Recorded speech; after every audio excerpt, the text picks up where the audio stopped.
From Interior Alaska's most trusted news source, this is the Fbx Evening News.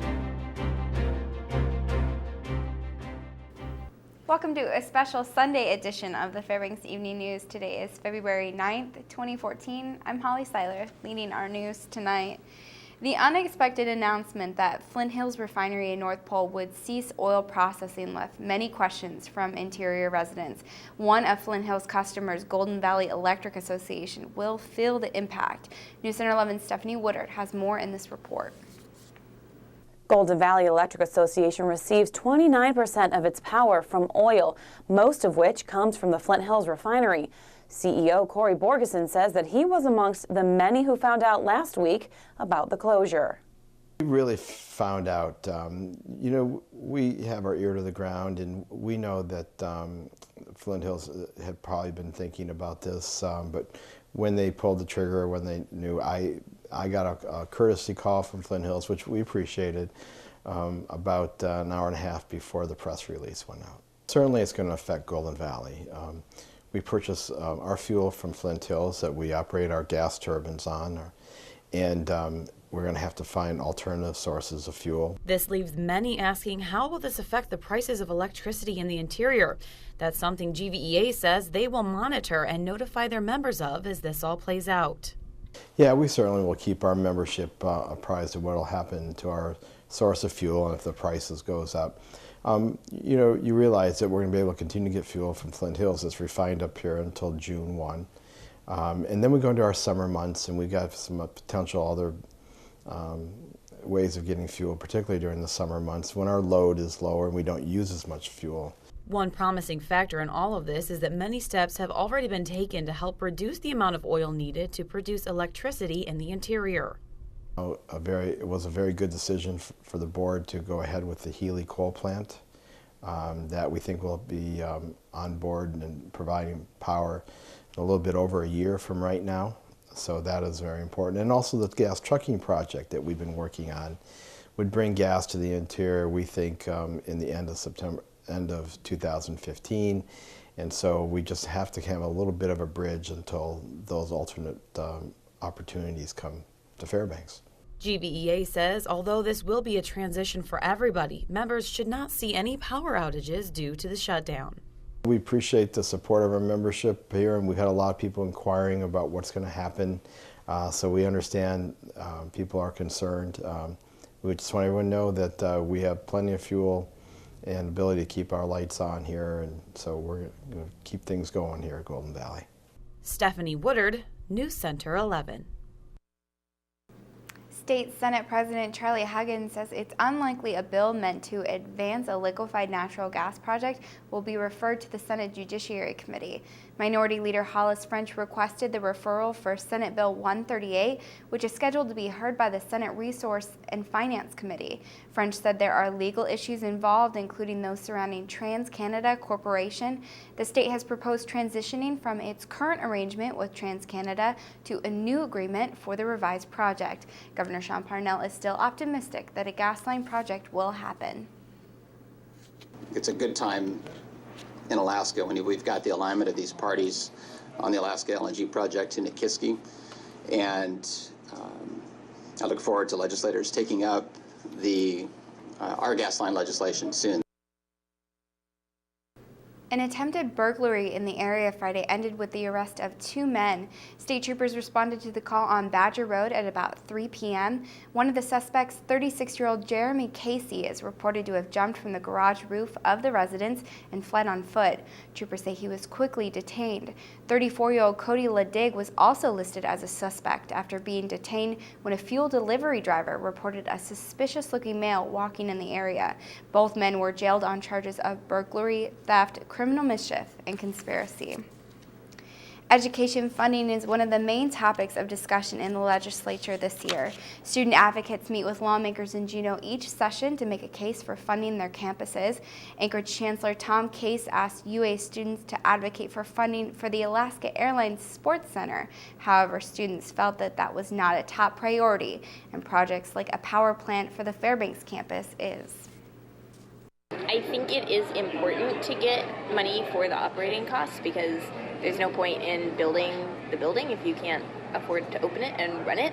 However, he suggested that we advocate for it on this particular trip, and I don't think that now is the right time, because we are here as the Coalition of Student Leaders advocating for issues that are important to all campuses. But for right now, I think we need to focus on the big ticket items that affect all students on all campuses. When we come back, Senator Lisa Murkowski fights for better management of our nation's public forests, and Alaska could be joining the likes of Colorado and Washington with a vote that will go to Alaskans on August 19th. We'll have those stories and much more when the weekend's only local televised newscast returns. Stay with us. Welcome back.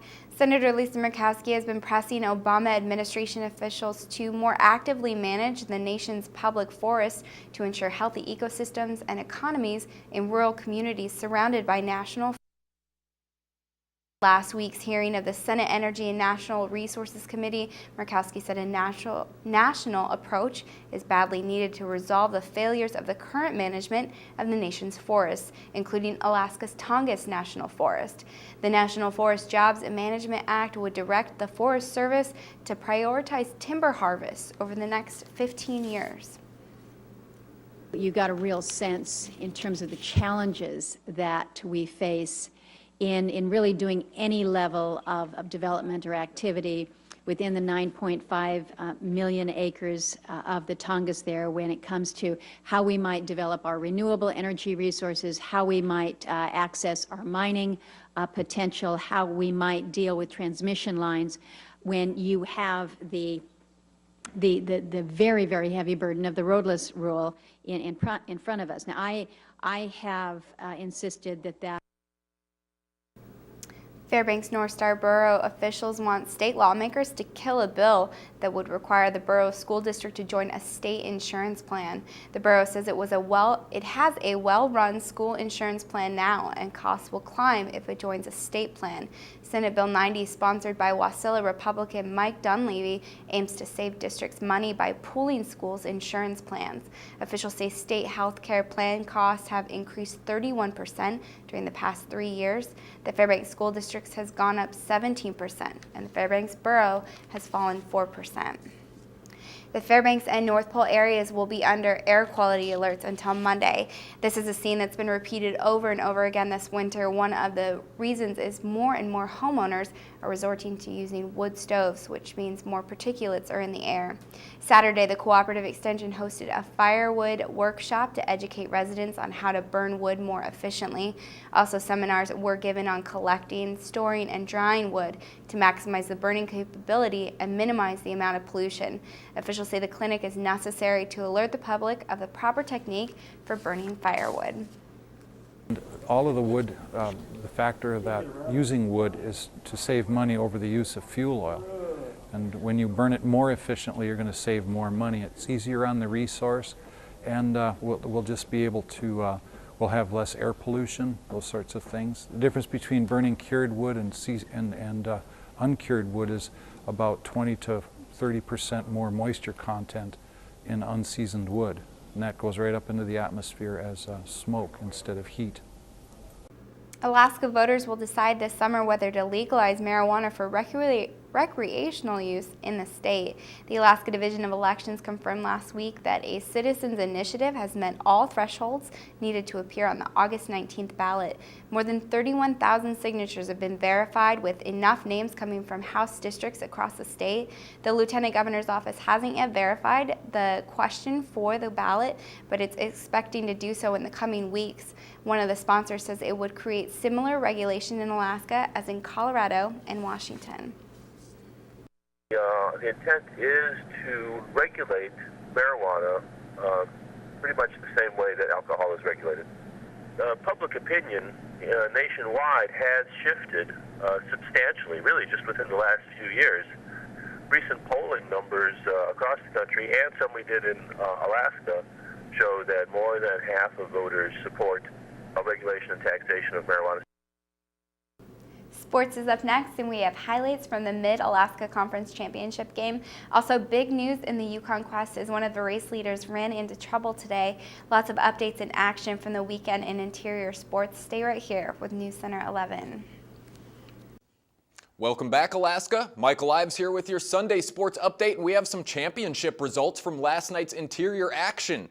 But first, we start with some big breaking news from the Yukon Quest front. One of the race leaders appears to be out of contention. Eureka, Alaska's Brent Sass has held the lead for about 6 of the last 8 days of racing, but had to be hauled into the Brayburn checkpoint by officials after a fall on the trail today.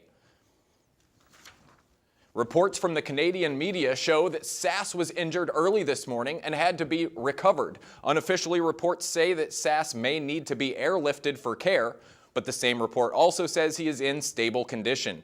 This is a giant change for the final push in this year's race, and Alan Moore now has a pretty clean sailing ahead of him to the finish line.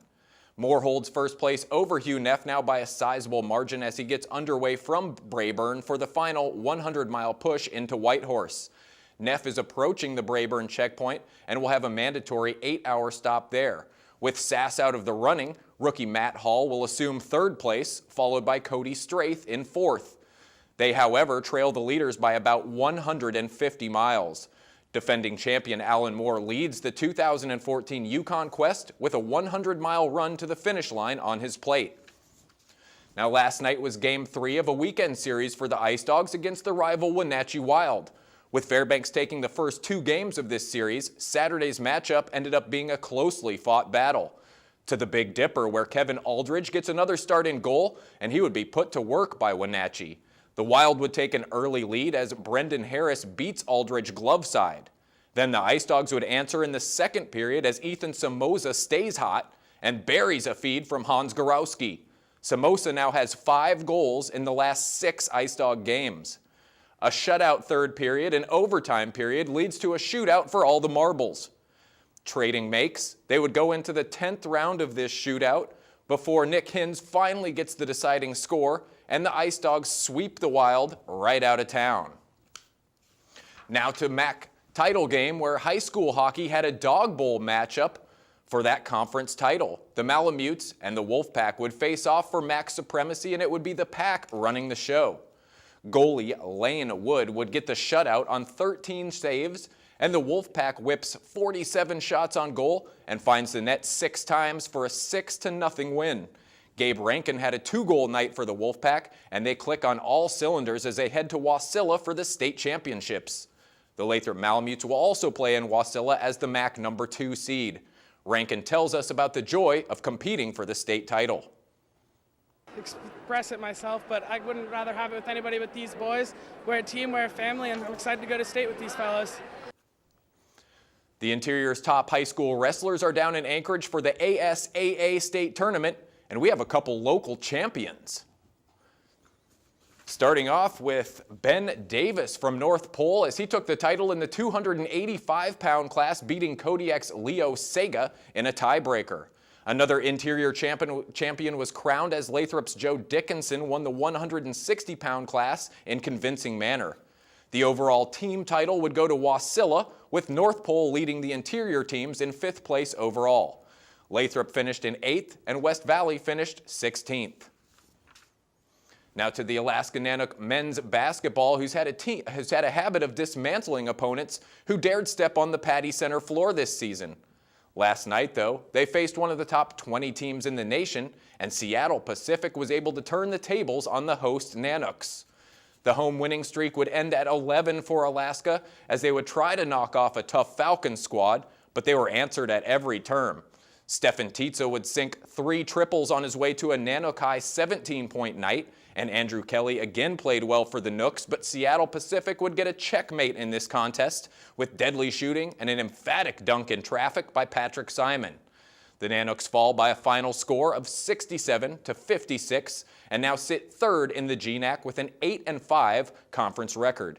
Seattle Pacific holds on to 1st place in GNAC play. Now for a better Nanook result, we'll turn to the Alaska Rifle team, who is in Ohio for the Patriot Rifle Conference Championships. It was small bore competition time yesterday for the Nanooks, and they would shoot 3 of the top 4 individual scores as the Nanooks cruise to the small bore championship. They beat the second place team, Texas Christian University, by 33 points. Alaska's Ryan Anderson would be the overall individual winner in the small bore event with a score of 587. Nanook shooters Lauralee Stanfield and Tim Sherry finished 2nd and 4th respectively in the conference. The championships will conclude today with the air rifle. And that's all the time we have for sports tonight. I hope you all enjoyed this special Sunday weekend sports update. For more KTVF sports, you can log on to Twitter, YouTube, webcenter11.com, or download our mobile app. Keep on keeping on, Alaska. Mike Schultz is up next with your full weather forecast. Also, enjoy these Sochi Olympics, and we'll see if Team USA can keep adding to that medal count, hopefully with some shiny gold. Joe Cook will be back tomorrow with more KTVF Sports. Hey everyone, welcome back to this special edition of the Fairbanks Evening News. Mike Schultz with you once again, talking about weather. And you know, the cold temperatures are definitely here, but also the auroras. Did you get a chance to see those Friday night? What a spectacular display they put on. Hopefully I'll have a photograph to share with you tomorrow night on the Fairbanks Evening News. Right now, let's talk about weather and the numbers for these for today and for the normal time. Our normal high is 7 degrees. Today's high was not quite that warm. The overnight low should be around 14 below. Of course, tonight's low is going to be close to 40 below. Record high 39, 1980. Record low 50 below in 1936. Sunrise and sunset. Exactly 8 hours of daylight, a gain of 7 minutes from yesterday. Here's our satellite radar. As you can see, not a whole lot going on. In fact, most of the state is just about cloud-free, just some mid-level clouds over the eastern side of the state, a little bit of down around the Kodiak Island area, and that's it. Not a whole lot going on. Across the state, here's what it looks like as far as numbers go, and you can see 30 degrees at Ketchikan, snow breaking out around the Kodiak Island area, but look at all the sunshine, clear skies over the entire state for the most part. Clear skies up at Barrow, 6 degrees there, and 27 below at Fort Yukon. Lower 48 weather, here's what it looks like today. Lots of rain falling across the Pacific Northwest. Cold temperatures continue across the northern plains. Rain and snow activity across the Dallas-Fort Worth area, all because of a storm system that's moving rapidly across that area. You can see these storms just kind of lining up, moving across west to east, and it's all because the jet stream, once again, is bringing all that moisture in from the Pacific Ocean. Rain expected to break out again over the San Francisco Bay Area, and that's good because they've been going through a really bad drought, so they can definitely use the moisture. The overall outlook for this week is again calling for a big dip down to the south, helping to bring that cold air in. That's what's causing the rain and snow over parts of Texas, and yet more rain expected across the Pacific Northwest as that jet stream transports all that moisture from the Pacific Ocean. Well, back to Alaska for tomorrow in the northern sections, very cold in Fort Yukon. Snow expected at Barrow and cloudy skies for Nome. And over the interior, after the morning fog burns off, we should have lots of sunshine for Fairbanks, Healy, and Delta Junction. And temperatures still quite chilly, 10 below for the daytime high in the Fairbanks area. Over southeast Alaska, lots of wind around the Juneau area, and a weather advisory in effect for the Ketchikan area, expecting up to 4 inches of snow down there. Over to the southwest part of the state, it looks like for the most part clear skies in Bethel, snow showers in Cold Bay, and snow expected for the Kodiak Island regions also. And over the south central section, sunny skies in Anchorage and Homer, but just partly cloudy skies expected in Valdez. Okay, here's our forecast for tonight. And again, we're looking at, for the most part, some ice fog developing, clear and cold conditions otherwise. 36 below at the airport, but down to the 40 below temperature category around the low-lying areas. And just some patchy ice fog, again, like I said, developing. Pretty good chance of that. Morning ice fog should burn off, leaving us with lots of sunshine and 10 degrees below zero. And our 5-day outlook, as you can see here, we're looking at, for the most part, cold temperatures to continue, a slight warming trend heading toward the latter part of this week. No precipitation in the forecast, and daytime highs, again, will be right around the teens below, but then warming up to the single digits below zero. So, like I said, a warming trend heading our way for the rest of the week. That's your weather for tonight. Back to you guys. Thanks for the update, Mike, and for coming in on a Sunday. That's very nice that he came in. It's been a long weekend for some of us, but it's been totally worth it. Totally worth it. Yeah. What about the weather? Cold? It's gonna get cold. Yeah. A little cold. Yeah. Mike's a bad guy now. Yeah, I know. That's the way Poor weatherman. I know, poor weatherman. Too bad. That's going to wrap up this edition of the Fairbanks Evening News. We're really glad you could join us. Join us here 6 days a week at 6 and 11 or online anytime at webcenter11.com. From all of us here at the News Center, have a great night.